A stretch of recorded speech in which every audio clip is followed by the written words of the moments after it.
There's always been Disney pins for years and years and years. There's like pins from like the 70s, but no one ever really sees them. I've seen them, but still. The 10th anniversary of pin trading, which was 2010, that's really when pin trading really became really, really big. Like, the phenomenon that it is now. Like, where, like, parents and kids do it alike. Before, it was like, you knew about it, you did it, if possible, but there are literally millions of pins out there. And I remember specifically, it was March 7th of 2007.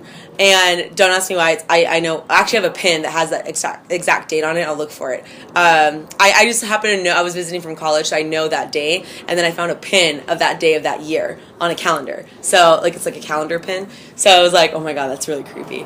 But I always swear I'm not going to get more than 10, 20, 30. And then 50 was my cap. And then finally I was like, okay.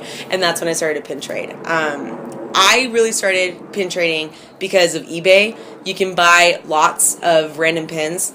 They're not always necessarily real, which is unfortunate, but you know, you do what you do. And you trade them in the parks, and then you end up getting the good ones off of cast members, and then you can go from there. There's like different, like, there's like sneaks, there's snitches, there's really nice people, but like there's people that really try to like get as much out of you as possible.